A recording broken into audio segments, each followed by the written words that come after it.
د رمضان په دې مبارکه میاشت کې د ایمانی مجالس او علمی مجالس د الله په توفیق سره د دې دا سلسله روانه وه او نن په هغه سلسله کې 14 نمبر مجلس دی یا 14 نمبر ناسته او نشست دی قسم قسم موضوعاتو باندې په تیر شوي مجالسو کې خبره شوې وه او ښه په تفصیل سره الحمدلله د هرې خبرې وضاحت شوی په دې ننني مجلس کې زما اراده یوې موضوع ته ده چې هغه ډېره ضروري ګڼمه هغې ته نن سبا د هر مسلمان ضرورت دی او اکثر مسلمانان په دغه موضوع کې کوتاه دي او کوتاهي کړې ده او هغه موضوع ده صلاة القيام یا قیام اللیل د شپې د مانځه مسله د تهجد مسله یا فضیلت د شپې د مانځه د شپې د لمونځ چې دی قیام اللیل د اوچت عبادت دی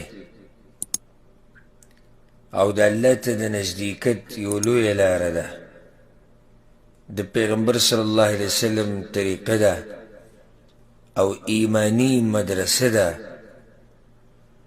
او د الله سره څه وخت دپاره یوازې کېده دي سحر شي ماښام شي موږ په دې دنیا کې منډې وو او د دنیا په دې کارونو کې منډې وو نو څه وخت بیا دومره پکاري اگر که لږ وخي خو چې یو بنده پکې د الله سره یوازې شي د ده او د الله په منځ کې جرګه وشي او هغه دغه وخت دی دغه د ټولو نه ښایسته موقع ده چې یو سړی د شپې الله ته ودرېږي یک یوازې او الله او دی الله ته وجاړي او فریاد وکړي دعاګانې وغواړي د یو عظیم الشان عبادت دی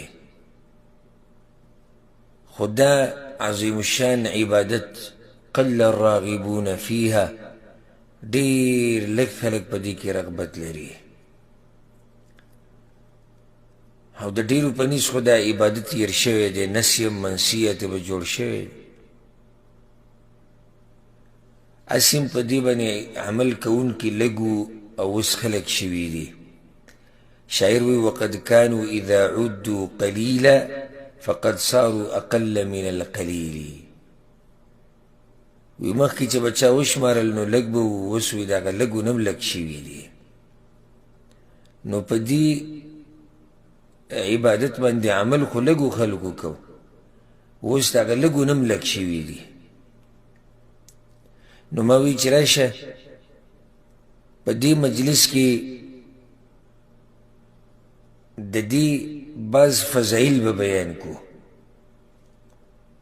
د دې تهجدو دې ته تهجد هم ویلی کېږي دې ته قیام اللیل هم ویلی کېږي دا ټول په دې برابر دي په دې مقصد د فضایل دې دپاره بیانو چې موږ کې تیزي راشي د ټولو نه اول زه او بیا نور د ټولو نه اول زه بیا نور چې په موږ کې تیزي راشي نو چې تیزي راشي د عبادت په ښه طریقې سره وکړو معمولی مه ګڼئ دا عبادت دا ډېر لوی عظیم عبادت دی ډېر لوی عبادت دی د شپې لمونځ کول او د شپې تهجد کول زه یو څو فضایل بیانوم او دې ته به د زړه غوږونه کولاو کوي تاسو ته پته ولګي چې دا څومره لوی عبادت دی نو بیا به د کولو کوشش کوئ یو فضیلت د دې دا دی چې د شپې مونځ کول دا د مؤمنانو صفت دی. د شپې مونځ کول دا د مؤمنانو صفت دی. الله وی تتجافى جنوبهم عن المضاجع يدعون ربهم خوفا وطمعا. نیکان خلق هغه دي چې جدا کیږي اړخونه د دوی د طلایانو د دوی نه. ولې دا اړخونه د دوی نه لګي په طلایانو باندې؟ ډېر نه لګي. وجدر چې يدعون ربهم خوفا وطمعا، دو خپل رب را بلی د یری د لاسه او د امید د لاسه، خوفا وطمعا. ومما رزقناهم ينفقون، او الله وی موږ چې ورله څه ورکړي د هغې نه خرچه کوي. فلا تعلم نفس ما اخفي لهم من قرة اعین. یو نفس هم دا پته نشتی چې الله څه د دوی دپاره پټ کړي دي، د هغه څه نه چې د دوی د سترګې وپې یخې شي. هغه نعمتونه یو نفس ته هم نه دي معلوم، کوم نعمتونه چې به الله ورکوي. ولې دا مؤمنان ولې د شپې راپاسي، ولې طلایانې پرېږدي، ولې دا پستې پستې کمبلې پرېږدي، ولې د ښځې خوا پرېږدي، ولې د دې پستې طلایي نه راپاسي، او ولې په دې یخو اوبو باندې اودس کوي، او ولې د خپل خوب خرابوي. يدعون ربهم خوفا وطمعا. د عذاب نه یریږي ځکه راپاسېدلي دي، او د الله سبحانه وتعالی جنت غواړي، هغه نعمتونه غواړي، نو ځکه راپاسېدلي دي. او چې کوم سړی د جنت لپاره کوشش کوي، او کوم سړی چې د جهنم نه د لرې کېدو کوشش کوي، نو د هغه په طلایي کې اړخ ډېر نه لګي. پیغمبر صلی الله علیه وسلم وی ما رأیت مثل النار نام هاربها ولا مثل الجنة نام طالبها. دا حدیث امام ترمذي راوړی. پیغمبر صلی الله علیه وسلم وی نور عفوا پیغمبر صلی الله علیه وسلم وی ور ډیر لوی عذاب دی، ډیر سخت عذاب دی د جهنم ده. خو عجیبه ده د څوک چې د هغې نه یریږي هغه اوده پروت دی، او جنت ډیر اوچت نعمت دی، او عجیبه ده د هغه څوک چې غواړي هغه اوده دی. دا اوس عجیبه شوه چې د جنت طالب دی، غواړي جنت ته اوده دی، او د جهنم نه تښتي او څه دی اوده دی. یو سړی د جنت غواړي،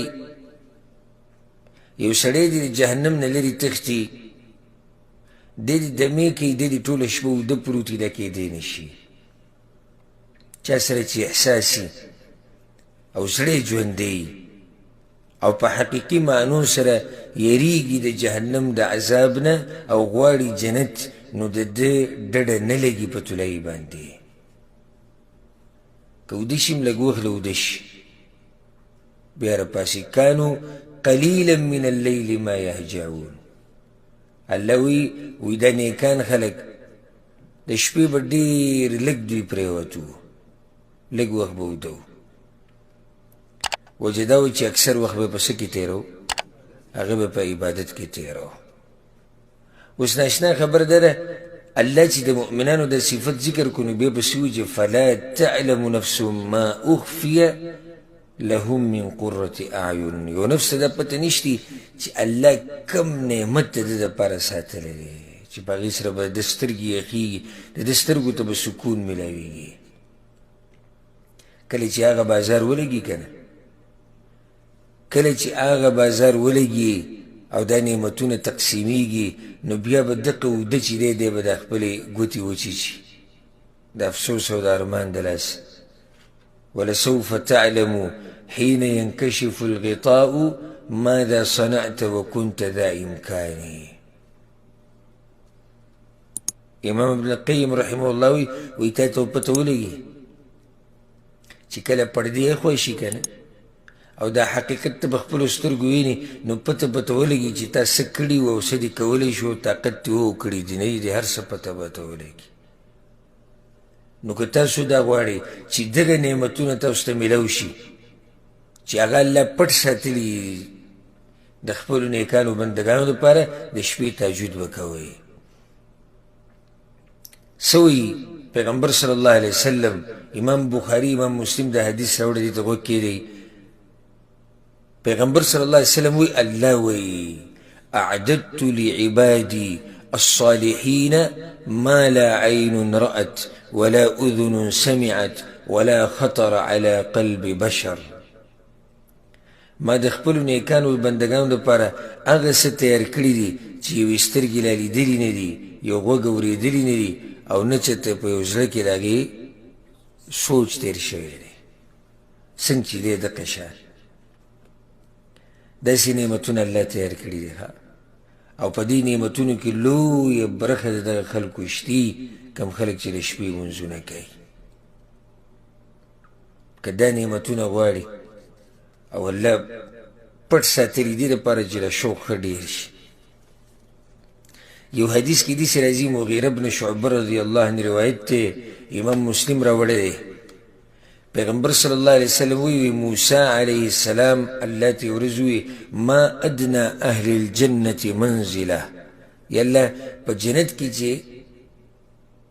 کم د ټولو نه لاندې درجه کې دی ده ته به څه میلاویږي؟ دی به په کومو نعمتونو کې د ټولو نه لاندې وی الله ورته وی چې هو رجل یجیء بعدما ادخل اهل الجنة الجنة، هغه سړی دی چې په اخیره کې به راوستی شي او جنتیان به ټول جنت ته تلي، دی به بلکل په اخیره کې راشي.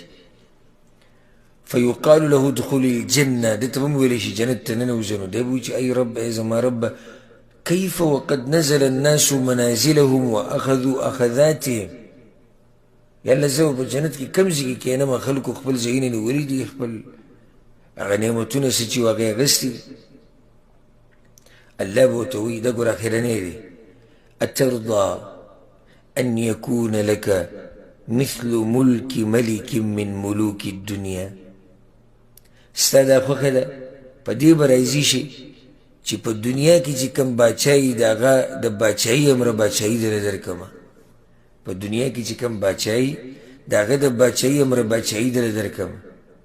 هغه به وایي رضیتو یا رب، په دې بلکل راضي یم چې جنت کې راته دومره ځای میلاو شي. دغه لوی نعمت دی، دنیا د باچا امره باچایي دومره ځای په جنت کې اخرني کس ته میلاوېده.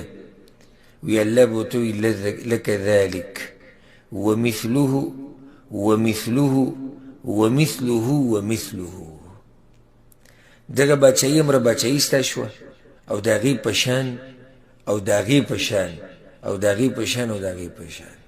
څو پیرې شو؟ څلور، یعنی پنځه شو. پنځه چنده چې د دې دنیا د باچایي شي دومره به ده ته میلاو شي.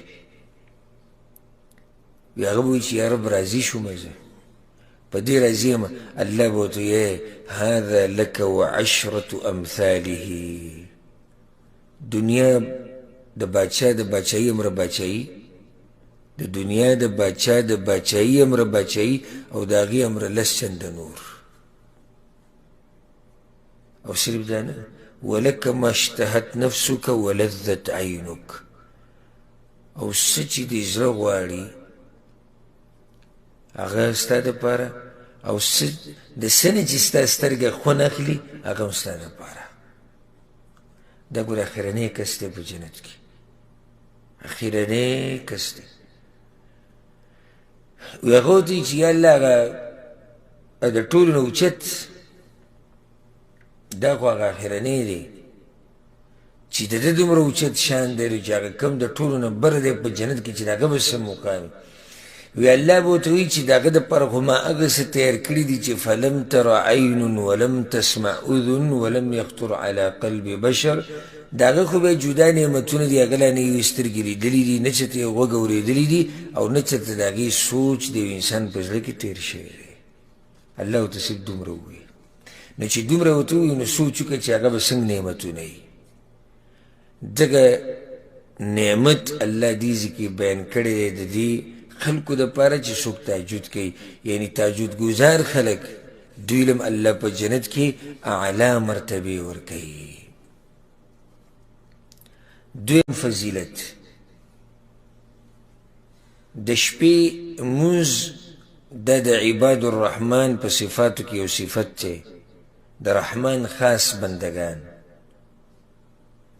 د رحمان خاص بندگانو یو صفت دا دی چې د شپې تهجد کوي الله سوی سورة الفرقان کې د خپلو خاصو بندگانو صفات بیانوي نو په منځ کې پکې دا وایي والذین یبیتون لربهم سجدا وقیاما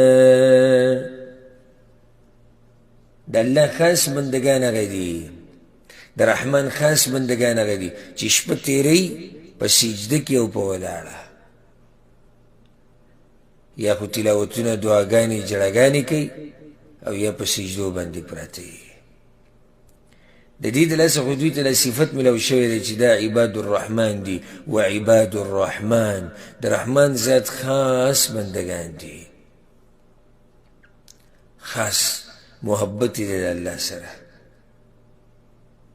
یو شاعر وی کنه لله قوم اخلصوا في حبه فرضي بهم واختصهم خداما قوم اذا جن الظلام عليهم باتوا هنالك سجدا وقياما دیسی قومونه دی وی چې د الله دپاره خالص محبت په سینو کې پروت دی دیسی قومونه دی چې د الله دپاره خالص محبت په سینو کې پروت دی او چې کله شپه راخوره شي او چې کله تیاره عامه شي او د هر څه په دې تیاره کې پټ شي باتو هنالک سجدا وقیاما نو دوی بیا دغه وخت کې په سجدو کې پراته او یا په ولاړه تلاوتونه کوي دعاګانې غواړي جړاګانې کوي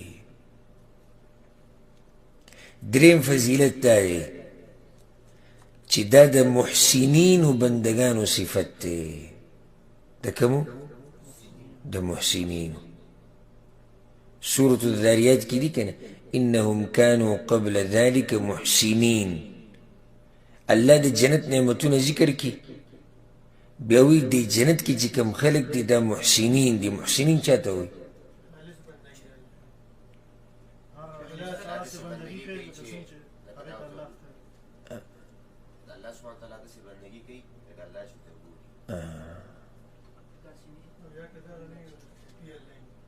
لکه دوی الله یې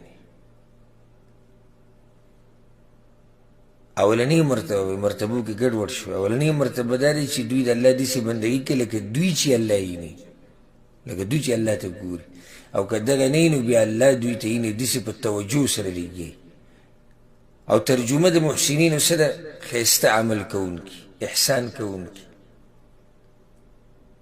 الله وی دا محسنین دی دا جنتیان اوس د دوی صفت واوره الله وی په دنیا کې به دوی څه کول كانوا قليلا من الليل ما يهجعون وبالأسحار هم يستغفرون كانوا قليلا من الليل ما يهجعون ودوی ډیر لږ به د شپې دوی پرېوتو ډیر لږ به د شپې پرېوتو خوب پورې نه ورتو که بیمارانو وبالاسحار هم یستغفرون بخاني به غوښتي د پېشمني په ټیم کې او لا خوبونه نه ورتلو ځکه د صحابه کرامو مبارک کې راځي چې د ورځې به د هغوی د مخونه اکثر زیړ وو ولې شپې به خوب نه و کړی دا د صحابه کرامو یو صفت و سبحان الله هغوی به دا خبره پټوله د یو بل نه، دا به قطعا یو بل ته نه ظاهرولی چې د شپې مونځ کوو، خو د مخونو د رنګونو نه یې پته لګېده چې دا د شپې تهجد کړی دی یا تهجد یې کړي دي. د هغې د لاسه اوس دا رنګ یې زیړلی، خوب نه دی شوی. دا د صحابه کرامو یو نښه جوړه شوې وه. الله چې قرآن کې دا وایي سیماهم فی وجوههم من اثر السجود، د هغوی په مخونو کې نښې وي د سجدو د لاسه. بعضو علماو مفسرینو نښه دا ذکر کړې ده، وایي د مخ کې به زیړوالی و. زیړوالی څنګه راځي مخ کې؟ چې کله شپه شوګیر کي ټوله شپه ویښ ناسي او معمولي پکې ډډه ولګوي، کانو قلیلا من اللیل ما یهجعون، لږ ساعت پکې ویده شي او د تهجدو کې د هغې د لاسه بیا مخ رنګ چې د هغې زیړي. څلورم فضیلت دا واله د شپې تهجد کول دا د پرهیزګارو خلکو صفت دی. ګوره په دې کې دننه په خپله یو فضیلت پروت دی، هغه داسې لکه اولنی فضیلت موږ څه ذکر کو؟ د مؤمنانو صفت دی. دویم د خاص رحمان بندگان، د رحمان خاص بندگانو صفت دی. دریم محسنینو. اوس موږ وایو د متقینو. معنی دا شو دې کې په خپله دا معنی پرته ده چې څوک چې د شپې مونځ کوي دی مؤمن دی، دی محسن دی، دی متقی پرهیزګار دی او دی د رحمان په خاص بندگانو کې دی. چې یو سړي کې دا ټولې خبرې راجمع شي دا څومره اوچت انسان دی. د متقیانو خلکو هم دغه صفت دی. الله په سورت آل عمران کې وایي للذین اتقوا عند ربهم جنات. کومو خلکو چې تقوا په ځان کې راوستې ده، د دوی دپاره څه نعمت دی؟ د دوی دپاره جنتونه دي، خالدین فیها، همیشه به یې په هغې کې، و ازواج مطهره، او پاکې بیبیانې به یې د دوی لپاره، ورضوان من الله، او د الله له طرف نه به څه رضا یي. الله به راضي د دې بندګانو نه. بیا د دوی صفات بیان شوي چې دا څوک دي. دوی کې دا صفت دی، دوی کې داسې پرهیزګارو خلکو کې الله سوي الصابرين والصادقين والقانتين والمنفقين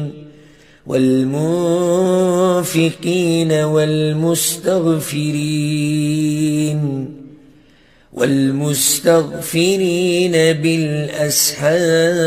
بالأسحار. ډېر صفات دي، زه هغه نه ذکر کوم، خو صرف دا زما مقصد و. والمستغفرین بالاسحار، او سحر وخت کې د الله نه بخښنې غواړي. د پېشمني په دې وخت کې، د پېشمني په دې وخت کې الله نه بخښنه غواړي. چې پېشمني کې بخښنه غواړي نو دی څه کوي؟ تهجد به راپاڅېدلی که. نو د پرهیزګارو خلکو دې صفت ته وګوره. هسې الله چې کومه بدله د دوی بیان کړه دا ګوره معمولي مه ګڼئ. دی پرهیزګارو خلکو ته، دی تهجد ګزارو ته څه میلاویږي؟ ورضوان من الله، د الله د طرف نه همیشه دپاره رضا کېدل. د معمولي خبره ده چې الله د یو بنده نه راضي شي. سم خیال دی. ورضوان من الله اکبر. بل ځای کې الله دا خبره سورة توبه کې وایي د الله د طرف نه رضا دا خو د ټولو نه غټه خبره ده. د ټولو خبرو نه غټه خبره څه ده؟ د الله رضا کېده. په ټولو نعمتونو کې غټ نعمت څه دی؟ د الله رضا کېده. غټ نعمت چې الله به ورکوي جنتیانو ته، د ټولو نه غټ نعمت هغه دقه دی چې الله به د هغوی نه راضي کېږي. نو چې الله در نه راضي شو نو ته نور څه غواړې؟ چې الله در نه راضي شو نو نور ته څه غواړې؟ بل یو فایده د دې پرهیزګارو تهجد ګزارو دپاره چې کوم نعمتونه دي، یو پکې ذکر شوی ده و ازواج مطهره، او پاکې بیبیانې. ولې د دې بیبیانو تذکیره وشوه؟ وجه دا ده چې دې تهجد ګزارو د خپلو بیبیانو نه پوره خوند نه دی اخیستی. ولې ته نه اخیستی تهجد کې مصروف وکړه. سلف صالحینو به د شپې تهجد ته نه راپاڅېده، دا به د منافقت نښه هم شمارله. وی منافق د ورځې په بازارونو کې چغې وي او د شپې لرګی وي. لرګي څه معنی؟ نه راپاسي، نه ړکي. زه یم چې اوس وایغوي نو چې په موږ به یې څه فتوې لګولې. او د ورځې وي منافق سړی د ورځې وي په بازارونو کې چغې ویلېږي. د ورځې راشي زموږ چغې وینه نه، زموږ کارونه وینه، زموږ منډې وینه، زموږ مزدوریانې وینه، زموږ راشه درشه د ورځې وینه، او د شپې زموږ خوبونه وینه. او که خوب نه دی نو بیا راشه وینه چې په څه طریقې سره خلک د شپې شوګیرۍ لګي، په فیسبوکونو کې، په واټساپونو کې او په پالتو ګپ شپونو کې شپې لګیا دي تېرېږي. انس ابن مالک رضی الله عنه وی ګوره د کمې بیبیانې چې به الله دې تهجد ګزارو له ورکوي د معمولي بیبیانې نه دي، دا خو هغه هورې ما سره وخت نشتی چې موږ هغه مکمل تفصیل لاړ شو. خو دې دپاره زما د بیانونو یو سلسله ده د جنت صفات یا د جنت طرف ته سفر، او په هغې کې ما د هغه ټولو اشعارو وضاحت کړی دی چې کوم امام ابن القیم رحمه الله راوړي دي په خپله نونیه کې د جنت په باره کې، او تفصیلي وصف د حورو هلته بیان شوی دی، هغې ته رجوع وکړئ. هسې یو حدیث دی د انس بن مالک دا واوري، پیغمبر صلی الله علیه وسلم وی ولو ان امرأة من أهل الجنة اطلعت إلى أهل الأرض لأضاءت ما بينهما ولملأته ريحا. کچرته جنت کې چې کومې زنانه دي په دوی کې یوه زنانه راښکاره شو دنیا ته، نو د ځمکې عثمان په منځ کې چې کومه فاصله ده په ټوله رڼا شي. یوه ښځه او د ټوله دنیا به د خوشبو نه ډکه شي. او صرف دا نه، ولنصيفها على رأسها خير من الدنيا وما فيها. د دې هوري د دې زنانه په سر چې کومه لوپټه پرته ده، دا لوپټه دنیا او دنیا کې چې څه دي د هغې نه غوره ده. صرف د هورې هغه لوپټه د تا ته میلاوېدی شي په تهجدو کولو سره. نو ولې دا سستي آخر؟ موږ بار بار ما د بوزي په درسونو کې دا خبره زه د کلونو نه کوم لګیا یم را روان یم. د نصیحت زمونږ روان دوا دی، او هغه دا چې 2 رکعاته تهجد کوه خو کوه یې که نه، 2 کوه، 2 4 کوه، 5 6 کوه، 8 کوه، 10 کوه. بیا استاد دغه پورې خبره ده چې څومره ستا شوق او ذوق، خو کم سے کم چې نه یې کې دا 2 ځان له کوه که نه هره شپه یې کوه. 2 رکعاته تهجد تا نه څومره ټیم لي؟ کم ته داسې په یو رکعت کې نیمه یا نیم قرآن وي او په دې بل کې نیم وي، او کم ته داسې په یو رکعت کې چې دی سپاره وي او بیا په دې بل کې سپاره وي، دا 2 سپارې. مونږ ته پته ده نه، زمونږ اکثرو پښتنو ته د اخرني لنډي صورتونه مکمل نه دي یاد. نو یا به قل اعوذ برب الفلق وي، یا به قل هو الله احد وي، یا به قل اعوذ برب الناس وي، او په هغې هم ته 2 رکعاته نشي کولی. نو اوس تا له مونږ بله کومه طریقه وګورو چې ته په دغه لنډو صورتونو باندې 2 رکعاته تهجد نه کوې، نو نور به ته د الله دپاره څه کوې؟ یو خو پیغمبر صلی الله علیه وسلم او بیا د هغه صحابه کرام او بیا باقي سلف صالحین، یو د هغوی عبادت و چې د شپې به خپې وپړسېدې وبه چاودې. د پیغمبر صلی الله علیه وسلم باره کې راځي چې د شپې به دومره اوږد لمونځ وکړو چې خپې به وپړسېدې. عبدالله بن مسعود یو پیر پیغمبر صلی الله علیه وسلم سره ولاړو او مونځ یې دومره اوږد کړو، ما یو غلط سوچ مې زړه ته راغی. ملګرو ته یې څه غلط سوچ؟ وی ما چې پرېږدم او ځم تی. عبدالله بن مسعود چې صحابي ووایي چې زه یې پرېږدم او ځم، خو دا به هم څه اوږد مونځ وکړ. بیا د صحابه کرامو دا طریقه وه.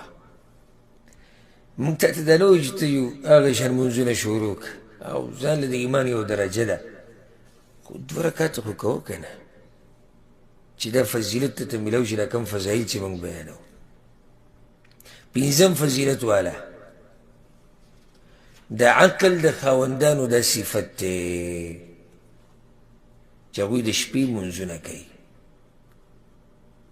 د شپې لمونځ کول د چا صفت دی؟ د عقل د خاوندانو. الله څه وایي؟ أَمَّنْ هُوَ قَانِتٌ آنَاءَ اللَّيْلِ سَاجِدًا وَقَائِمًا. یو سړی دی د شپې یا په سجده دی او یا ولاړ دی، الله ته عاجزي کوونکی دی، یعنی په تهجدو کې دی. ولې د څه دپاره؟ يحذر الآخرة ويرجو رحمة ربه. یریږي د آخرت نه، د آخرت د هغه سختو نه، د آخرت د هغه عذابونو نه، الله ته د ودرېدو نه. ويرجو رحمة ربه، او امید ساتي د الله د رحمت. یعنی دی چې دا ولاړ دی په تهجدو باندې څه د لاسه ولاړ دی؟ د یرې د لاسه او د امید د لاسه. دغه آیت په اخره کې الله وایي انما یتذکر اولو الالباب، یقینا نصیحت اخلي د عقل خاوندان. نو د عقل د خاوندانو یو صفت دا دی چې دوی څه کوي؟ دوی د شپې تهجد کوي. الله اکبر. نو چې د شپې تهجد کې ته د عقل خاوند دی،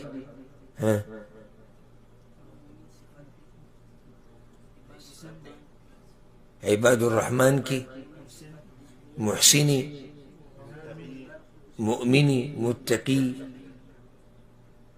صرف دا ذکر شو.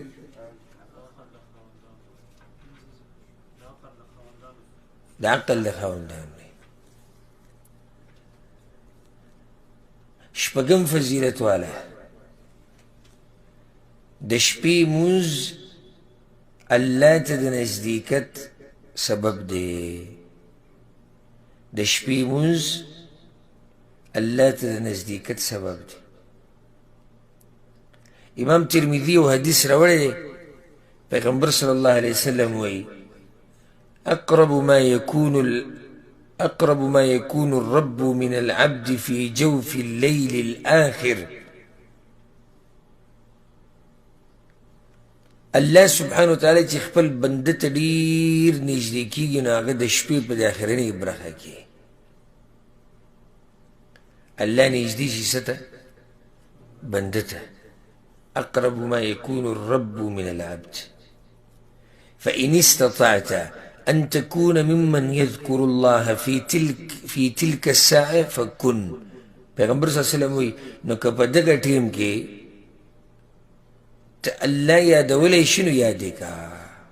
نو په دغه ټیم کې به الله څنګه یادې؟ تهجد به کې. د شپې په دې برخه کې، په دې اخرنۍ برخه کې الله بنده ته ډېر زیات نږدې. نو چې ته دغه ټیم کې راپاسې او د الله نه څه وغواړې نو نه یې به درکوي. چې دومره نږدې او ته ورته ودرېږي او ته ورته فریاد وکړي او ته ورته وژاړې، مسلې به درې نه حل کړي. چی شو هغه خلک چې هغوی په سندرو باندې او په حرامو کتو باندې شپې تېروي. الله اکبر. هسې ګوره ډېره د شرم او ډېره د حیا خبره ده. یعنی الله بنده ته څوم نږدې شوی او دی لګي په فیسبوک کې سندرې ګوري او دی لګي په ټي وي کې ډمتوب ګوري او دی لګي مجلس په کنځلو او په فحش خبرو کې تیر کړي او یا دی اوده پروت. دا اوده یو د ټولو نه کمه ده، ګناهګار خو نه دی که نه، خو بیا هم دا اوده داسې چې پروت یعنې بیا هم د سوچ خبره ده. الله ورته رانږدې شوی دی او دی بې پروا اوده پروت دی. نه لکه دومره خو وکړه پاسې 2 رکاته خو وکړه، یو 2 رکاته وکړه، الله نه خو څه وغواړه. وم فضیلت یاد که څوک چې د شپې تهجد کوي الله به له په دنیا او په آخرت کې عزت ورکوي. څوک چې د شپې تهجد کوي الله به ورله په دنیا او آخرت کې عزت ورکوي. د سهل بن سعد رضی الله عنه حدیث دی، ډېر خوندور حدیث دی. امام حاکم راوړی دی او سند حسن درجه کې دی. ګوره د حدیث ته غوږ کېږدئ. سهل رضی الله عنه وی جاء جبريل الى النبي صلى الله عليه وسلم. جبريل لاغه په پیغمبر صلی الله علیه وسلم پسې وتوی یا محمد اے محمد صلی الله علیه وسلم. وسوره د جبريل نصیحتونو ته، د جبريل خبرو ته، دا د جبريل علیه السلام خبرې دي. ښه د هغه چا خبرې دي چې هغه د وحي راوړي د اسمانونو نه پیغمبر صلی الله علیه وسلم ته، د الله نه پیغمبر صلی الله علیه وسلم ته د هغه خبرې دي. د هغه په ملائکو کې د هغه ملک خبرې دي چې الله د هغه تزکیه او تذکره او صفت کړی په قرآن کې. وی یا محمد اے محمد صلی الله علیه وسلم عش ما شئت فإنک میت. څومره ژوند چې تیر که خو یاد یې ساته چې مرې به. دا اوس لویه د نصیحت جمله ده. په دې باندې مکمل څو ګنټې بیانونه کېدی شي په دې یو جمله باندې. عش ما شئت فإنک میت. تیرو چې څومره ژوند تیروه خو یاد یې ساته چې مرې به. دا زما او ستا دپاره ګوره لوی نصیحت دی. په دې مه دوکه کېږه چې زه ژوندی یم او جو پلانی مړ شو. یاره هی ځوانۍ کې مړ شو. یاره موږ زر ده ووایو. اوس دې نږدې ورځو کې ډېر خلک مړه شو. ډېر خلک به دې پښتنو کې مړه شو. دا خبرونه چلېږي پلاني ځای کې مړ شو، پلاني ځای کې مړ شو. نو بس دغه کوم چې ژوندي دا وایه ته وګوره یاره، ته وګوره یاره بس دقې خبرې کې. او دې ته سوچ نه دي چې زم داسې یم، زم داسې یم مطلب یعنې زم داسې انسان یم. عش ما شئت فإنک میت. څومره ژوند چې تیرې کا خو مرې به. دا زه چې دا خبرې کومه یو ورځ به زم نه یم، دا منبر دا ځای دا اواز دا هر څه به شي ختم. عش ما شئت فإنک میت. دا کوم چې دا بیان اوري یا حاضرین دي یا ییني ټولو ته دا وایم عش ما شئت فإنک میت. تیروه چې څومره ژوند تیری خو یاد یې ساته چې مرې به. الله ته به مخامخ کېږي. بیا ورته څه وایي جبریل علیه السلام واحبب من شئت فإنک مفارقه. او چې له چا سره محبت کې کوئ خو یاد یې ساته چې یو ورځ به ته جدا کېږي. د چا سره چې محبت کې کوئ خو یو ورځ به ته جدا کېږي، لازم به ته یو ورځ جدا کېږي. معنی دا دې کې د نصیحتونه پراته دي. لکه اولنۍ جمله کې دا نصیحت دی چې ژوند تیروه څومره چې تیری خو مړ کېږي به. نو بیا دا ژوند داسې تیر کړه چې سبا له پې پښیمانه نه یې، هسې خو به مرې. نو دې دویمه کې دا نصیحت دی چې محبت چا سره کې وی کا لازم به ته جدا کېږي. نو بیا د هغه چا سره محبت وکړه چې په هغې ځله الله ثواب درکړي. جدا کېږي خو به ته زمونږ دا ملګري زمونږ دا وروڼه یو بل سره مونږ کینو دا ښکلی وخت تیر کړو، دا خپل خپلوان د یو بل سره راجمع شي او دا خوشحالیانې پکې او دا خنداګانې پکې او یو ورځ پکې اعلان وشي هغه یو پکې څه شي هغه لاړ شي. واحبب من شئت فإنک مفارق. مونږ ته خپل ملګري یاد دي، ما ته څو ملګري یاد دي د دې درسونو د دې بیانونو. ډېر قدرمن خواږه ملګري چې هغه به په دې درسونو کې مونږ سره کېناستو. زموږ ملګري مونږ ورسره محبت و د الله د رضا دپاره. نن هغه د خاورو لاندې پراته دي. واحبب ما شئت فإنک مفارق. د هغوی زموږ سره محبت ما وایي زموږ نه جدا شو، موږ د هغوی نه جدا شو. یو ورځ به موږ خپلو کې جدا شو. دې بچو سره دې محبت دی، کوه سره محبت، یو ورځ به دې جدا کېږي. دې ښځې سره دې محبت دی، کوه سره محبت، دې نه به جدا کېږي. دې مور پلار سره دې محبت دی، دوی نه به هم یو ورځ جدا شي. دې ملګرو سره دوی نه به هم جدا شي، دوی به د نه هم جدا شي. همیشه دپاره نه د هر څه. نو بیا وایي واعمل ما شئت فانک مجزی به. جبریل علیه السلام وی او کوه چې کوم عمل کې کوئ، خو یاد ساته چې د دقه عمل بدله به درته میلاویږي. دا ډېر عظیم نصیحت دی که نه، ډېر عظیم نصیحت دی. کوه چې څه کې کوه. لکه هغه کله نه کله سړی چې غوسه ورته کې نه شي، لکه ته اوس چاته نصیحت کوې که نه چې یاره ښه عمل کوه او نیک عمله شه او ښه عمل کوه او نیک عمله شه، او بیا غوسه شوې، هغه یې نه مني. څه مړه کوه چې څه کې کوه، اخرت کې به پته ولګي. نو دې کې ډېر لوی نصیحت دی، کوه چې څه کې کوه. الله درته د جهنم لارو واضحه کړې ده، د جنت هم واضحه ده. پیغمبران یې رالیږلي دي، کتابونه یې رالیږلي دي، علما شتي په هره ژبه کې حق پرست په هر وخت کې تیر شوي دي او اوس هم شتي، هغوی دین بیانوي. نو چې هر څه واضحه دي، بیا کوه چې څه کې کوه. څه ماشوم خو نه په دنیا باندې ښه پوهېږي، په ریال او په ډالر او په روپۍ ښه پوهېږي، په مسافرو ښه پوهېږي، په مزدورۍ ښه پوهېږي، ولې په دې دین کې باید داسې کمزوری شي؟ نو کوه چې څه کې کوه او د هغې بدله به درته میلاویږي. نو څو خبرې کړي جبریل؟ درې. کومې کومې؟ عش ما شئت فإنك ميت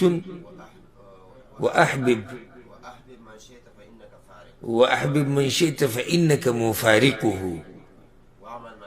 واعمل ما شئت فإنك مجزي به. یو سړی وایي چې تا دا حدیث شروع کړی څه دپاره وه؟ موږ دې دپاره شروع کړی اووم فضیلت څه و؟ عزت به الله په دنیا او په آخرت کې درکوي چې تهجد کې. د حدیث کې شتي که نه؟ واوره حدیث مخکې شتي. بیا ورته ووایي یا محمد، ای محمده، شرف المؤمن قیامه باللیل. د مؤمن عزت دا دی چې دی د شپې تهجد کوي. د مؤمن عزت څه دی؟ چې د شپې تهجد کوي. وعزه استغناؤه عن الناس. او د مؤمن دغه شرف و عزت دې کې دی چې دی د خلکو نظام بې پروا کړي. د خلکو نظام بې پروا کولو مطلب دا نه چې د خلکو نظام بې پروا کړه، د خلکو سره چې څه دي د هغې نظام بې پروا کړه. نو عزتمند به کوم سړی چې نهر غونته کېږي که نه، او د چا ګاډي ته پسخېږي او د بل بنګلې ته پسخېږي او د بل ځمکې ته پسخېږي او د هغه جایداد ته دی عمر له ذلیلوي. یا دې مالدارانو ته کیني پسې خیال هم کړی که نه، هسې خو نه کیني پسې، خو د هغوی د مال ته پسخېږي، ضرورت دی که نه. نو دې کله به یو ته کیني پسې او کله به بل ته، او دا جي خان دی او دا جي ملک ته، عزتمني دی ذلیلی. خو چې څومره ته د خلکو سره چې څه دي د دې نه بې پروا یې، دومره به ستاسې عزت به ډېر. د آدم دا بچی ډېر عجیبه دی که نه، د اکثرو دا صفت دی، د اکثرو. زه ټول نه یم، اکثر ویم، او لږ نه یم، ډېر ویم. ټول خو نه یم ځکه چې ټول داسې نه دي، او لږ نه یم ځکه چې ډېرو کې دا صفت دی. چې د څه ضرورت ورته بیان کو او څه دې ترې وغوښتو، نو د ده په نظر کې به څه شي؟ سپک به شي. حالانکې د یو بل سره مرسته کول، د یو بل سره منډه وال، په دې باندې خو الله تیزي ورکړې ده، پیغمبر پې تیزي ورکړې ده. خو دې بعضو ته به څه شي؟ د هغوی دا مزاج دی، سپک به شي او خفه کېږي د نه څه چې ترې وغواړي، او الله هغه ذات دی چې ترې نه غواړي نو خفه کېږي. نو ځکه دې حدیث کې دا دی چې وعزو استغناء عن الناس. اتم فضیلت بل والا، څوک چې د شپې تهجد کوي نو طبیعت یې د ورځې مزیداري. او سینې پراخی نفس خوشحالی دا ټولې خبرې پکې دننه دي په دې کوم دلیل دی چې ابو زموږ څه ذکر کول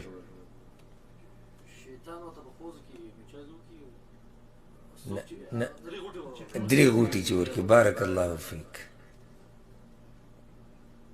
درې غوټې حدیث د بخاري او د مسلم چې کله دا سړی وده شي نو شیطان یې په سر باندې څو غوټې ورکړي درې او په هره غوټه باندې څه وایي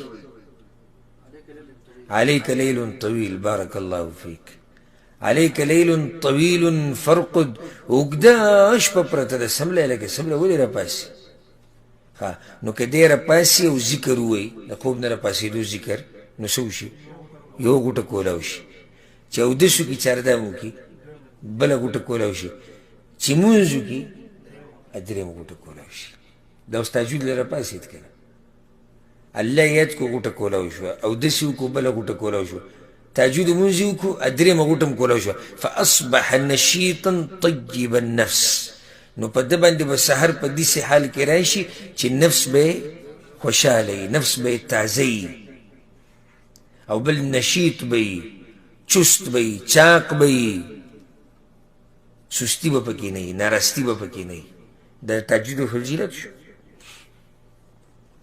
او دا حقیقي غوټې دي صحیح خبره دا ده چې حقیقي غوټې دي دا ځکه چې یو حدیث کې داسې واضح راځي امام ابن ماجه راوړی دی یعقد الشیطان على قافیة رأس احدکم باللیل بحبل فیه 3 عقد په پړي کې 3 غوټې ورکړي تاسو دا کوډګر جادوګران به لیدلي که نه غوټې ورکوي او بیا به یې کې چوف کوي او خپلې منترې وایي دقې شان غوټې دی ورکوي 3 غوټې د سر په دې خوا کې ورکړي او بیا په هر یو باندې دقه منتر وایي چې اوده شه اوده شه ډېر اوږده شپه ده ډېره اوږده شپه ده لکه مور چې بچی اوده کوي که نه وایي ته اوده شه اوده شه څومره ښه ماشوم ده اوده شه اوده شه اوده شه دغه شان د شیطان دا 3 غوټې ورکړي او په هره غوټه باندې بیا دخلیږي اوده شه اوږده شپه ده اوده شه اوږده شپه ده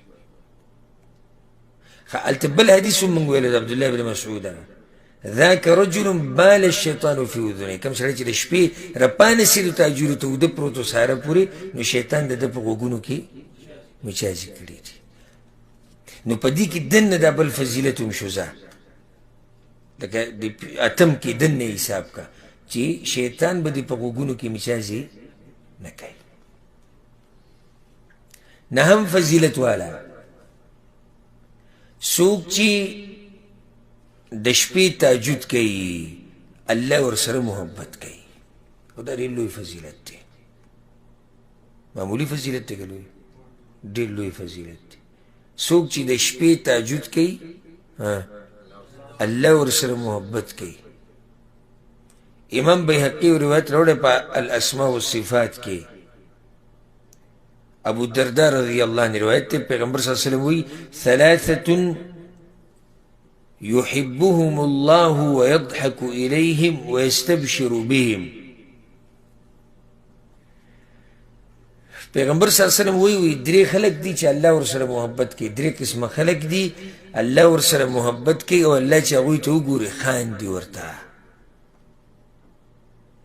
یو یې پکې ذکر کړی دی دا موږ 3 نه ذکر کوو یو به ذکر کوو والذي له امرأة حسنا او هغه سړی چې هغه ښایسته ښځی هغه سړی چې هغه ښایسته ښځی وفراش لین حسن او ډېره مزېداره پسته طلایي نو ښځه یې ښایسته ده او طلایي څه ده پسته ده فیقوم من اللیل دی بیام د شپې تهجدو ته پاسي فیذرو شهوته نو هغه خپل شهوت هم پرېږدي خپله طلایي هم پرېږدي هغه ښایسته ځای هم پرېږدي هغه ښایسته زنانه هم پرېږدي الله وایي فیذکرني ویناجیني وایي راپاڅېدلی دی ما یادوي زما سره جرګه کوي ولو شاء رقدا الله دا خاندي ورته ګوري او خاندي ورته وایي که ده غوښتی دی به وده شوی وی خو په ما دومره مهین دی چې هغه هر څه یې پرېښودي دی او ما ته ولاړ دی بل اوس ما ده ووایي که نه صحابي واقعه ما ته اوس ته بیان کړې وه راغی وی یا رسول الله الله په کومه خبره خاندي هغه دا کوشش و چې الله وخاندي، الله ما سره محبت وکړي. اوس دا واضحه دلیل په دې خبره چې څوک د شپې تهجد کوي الله ورسره محبت هم کوي، الله ورته خاندي هم. او ته بیا هم د دې نه غافله شي نو څومره لوی بدبخته به. لسم فضیلت والا د شپې تهجد کول د فتنو نه د بچ کېدو لار ده.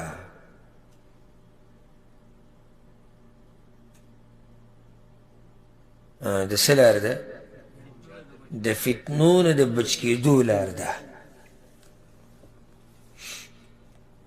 حدیث کی راځي د ام سلمه رضی الله عنها روایت ته امام بخاري راوړی. واستيقظ رسول الله صلى الله عليه وسلم ليلة فزعا. یو شپه پیغمبر صلی الله علیه وسلم د خوب نه راپاسېد او ډېر ګبراو و. پیغمبر صلی الله علیه وسلم راپاسېد او څه و؟ ګبراو، ډېر ګبراو. او دی وی سبحان الله ماذا انزل الله من الخزائن وماذا انزل من الفتن. سبحان الله وی نن شپه الله څه ناشنا رحمتونه را نازل کړي دي او څه ناشنا فتنې نازلې کړي. فتنې م راکوزې شوې دنیا ته، ورسره رحمتونه. من یوقظ صواحب الحجرات. دا کوټو والا به څوک راپاسي؟ کوټو والا مراد څوک؟ د پیغمبر صلی الله علیه وسلم بیبیانې، یعنی ام سلمه ته وایي یا خوا کې چې ته کومه بیبي دی ته چې لاړه شه دا کوټو والا راپاسوه. لکي یصلین چې مونځ وکړي. اوس سوال دا دی د دې خبرې څه مطلب شو چې فتنې نازلې شوي دي او رحمت نازل شو، کوټو والا به څوک راپاسي؟ بارک الله فیک. دا کوټو والا به څوک راپاسي چې مونځ وکړي، عبادت وکړي، نو په دې رحمت کې به کوم رحمتونه چې د شپې نازل شوي دي په نننۍ شپه کې، نننۍ شپه کې په دې کې به ورته برخه میلاو شي، او کومې فتنې چې راکوزې شوي دي د هغې نه به په امان شي.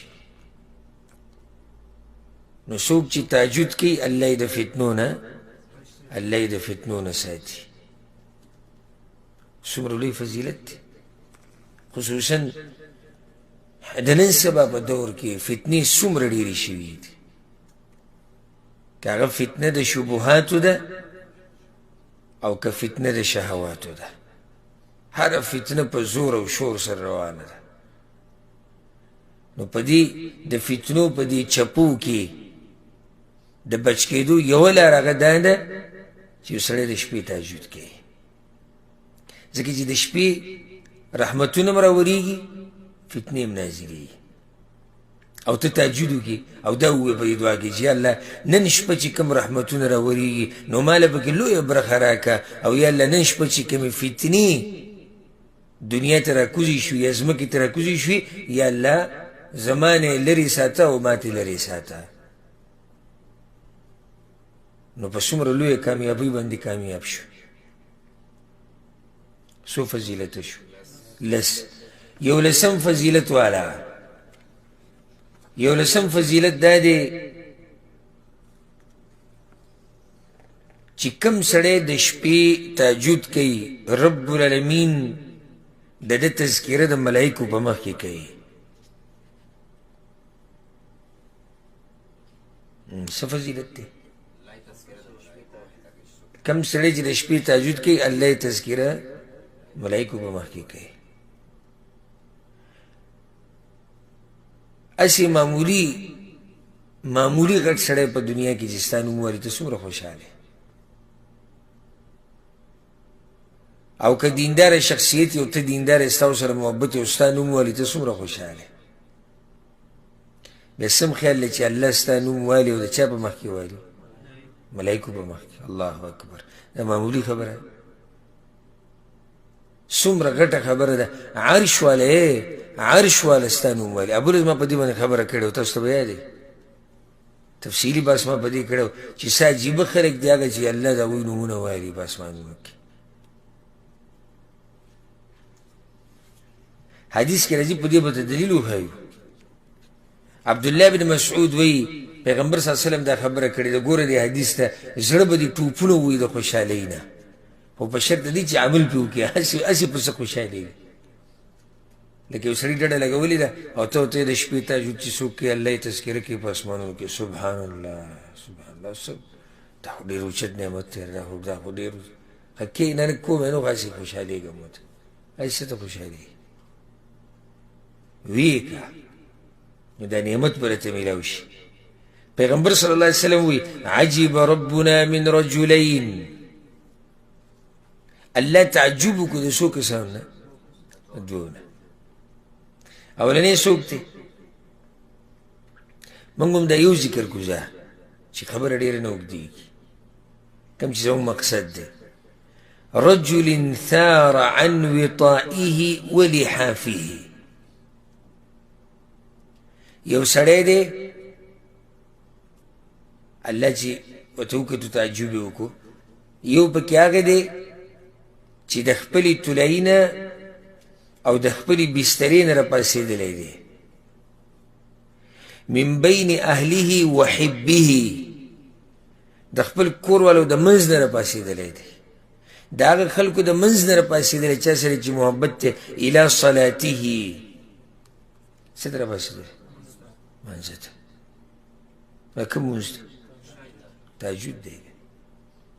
نو الله څه وایي ګوره، یا ملائکتي، ای زما ملائکو، انظروا الى عبدي، زما د عجیبه بنده ته وګورئ که نه، الله ملائکو ته وایي، وایي زما د بنده ته وګورئ که نه، ثار من فراشه ووطائه ومن بين حبه واهله الى صلاته، وګورئ ورته خپله طلایي پرېښودې ده، خپله بسترې پرېښودې ده، د خپل کور والو د منځ نه د هغه چا سره چې محبت کوي د هغوی د منځ نه راپاڅېدلی دی، ما ته ولاړ دی، مونځ کوي. ولې مونځ کوي؟ رغبة فيما عندي وشفقة مما عندي. ولې؟ وایي دی هغه څه چې ما سره دي د هغې امید ساتي، څه شی دی؟ جنت دی. او هغه څه چې ما سره دي د هغې نه یېرېږي، څه شی دی؟ جهنم دی. یعنې د جهنم د ګیرې نه او د جنت امید نه، د جنت امید د لاسه او د جهنم د یېرې د لاسه دی ولاړ دی. دا حدیث امام محمد راوړی. نو فضیلت دی حدیث کې ښه واضحه دی چې څوک د شپې تهجد کوي نو څه الله یې د ملایکو په مجلس کې تذکره کوي. نو کوم ځای کې دي هغه ځوانان چې د شپې تهجد به شروع کړي؟ کوم ځای کې دي هغه مؤمنان چې دا غواړي چې الله زموږ نوم په اسمانونو کې واخلي؟ کوم ځای کې دي هغه ځوانان چې دا غواړي چې الله زموږ تذکره په هغه اوچتو مجالسو کې وکړي؟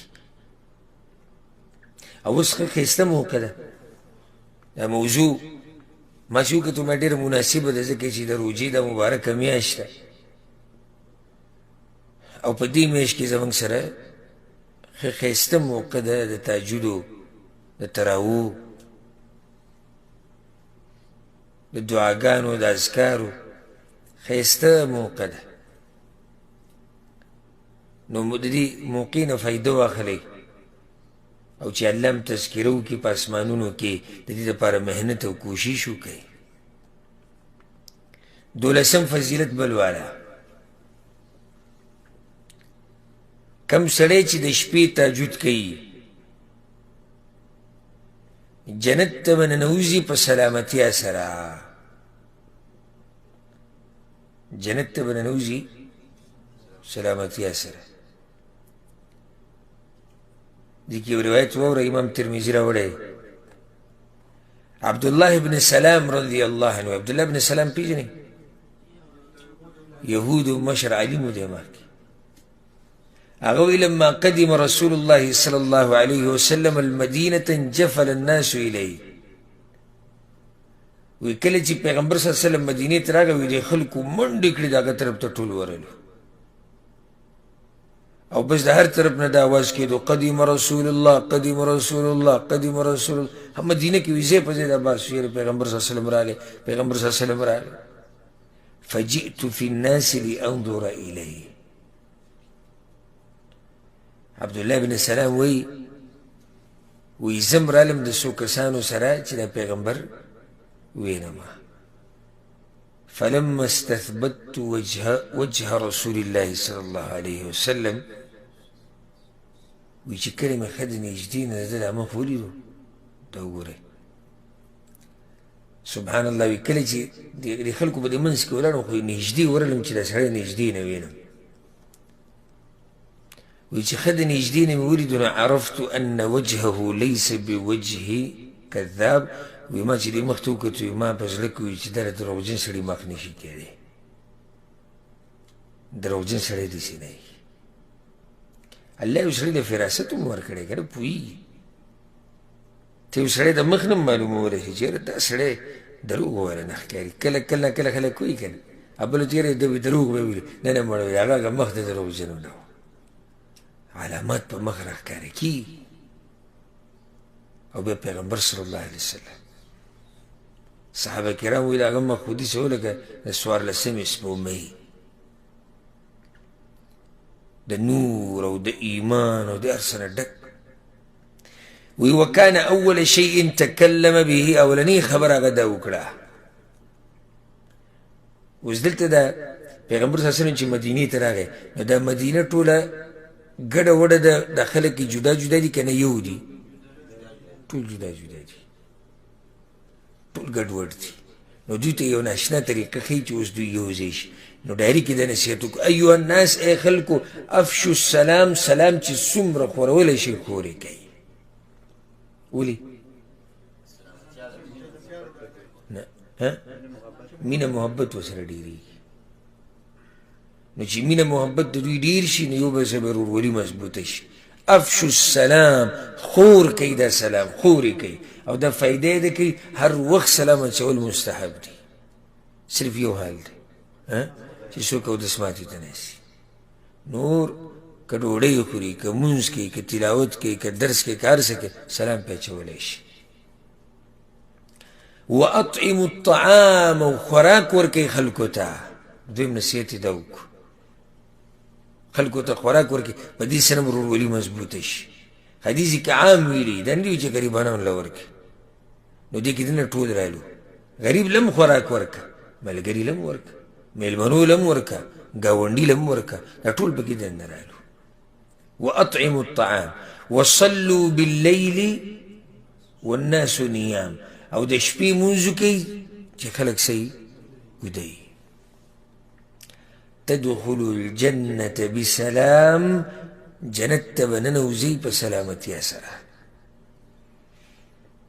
څو نصیحتونه یې حدیث کې کم کم سلام خور کوي واطعموا الطعام وصلوا بالليل والناس نيام تدخلوا الجنة بسلام جنت ته په سلامتیا سره ننوځئ. که دا درې کارونه مو وکړو او یو پکې د شپې تهجد مونځ دی. ما د دې لپاره د حدیث ذکر کړو. نو څو فضایل شو؟ 12. احمد شاه ته پورې لیکلي بیان یې کړه. د شپې مونځ د مؤمنانو صفت دی. د شپې مونځ د رحمان د خاص بندگانو صفت دی. د شپې مونځ د محسنینو صفت دی. د شپې مونځ کول د متقیانو صفت دی. د شپې مونځ کول د عقل د خاوندانو صفت دی. د شپې مونځ کول الله ته د نږدې کېدو لاره ده. څوک چې د شپې مونځ کوي الله ورله په دنیا او په آخرت کې عزت ورکوي. څوک چې د شپې تهجد کوي د ورځې به نفس خوشحالی طبیعت به مزیداري. د شپې چې څوک مونځ کوي الله ورسره محبت کوي. څوک چې د شپې مونځ کوي الله یې د فتنو نه ساتي. څوک چې د شپې مونځ کوي الله د دې سړي تذکره د ملایکو په مخ کې کوي. جنت ته به نه څوک چې د شپې مونځ کوي دا سړی به جنت ته په سلامتیا سره ننوځي څو شوي ټولې 12 په دې به اکتفا وکړو سبا به انشاءالله 14 نه شروع کوو او دا زه هسې نه بیانوم دا فضایل د سلسله چې ما شروع کړه هسې نه بیانوم دا څه لپاره بیانوم چې عمل پې شروع شي عمل پې چا چې نه کول شروع وکړي زه درته وایم اکثر مخکې به وکړه کم سے کم 2 کولی 2 هم نشي کولی دا خو بیا ډېر کمزوری مسلمان دی چې وایي چې 2 هم نشم 2 رکعته کوه او چې څوک زیات کولی شي زیات کوي الله ته پکې جاړئ دعاګانې وړ نور به هم ناشنا فضایل تاسو سبا واورئ باذن الله الله دې موږ له په دې باندې د عمل کولو توفیق راکړي هذا والله اعلم وصلى الله وسلم على نبينا محمد وعلى آله وصحبه أجمعين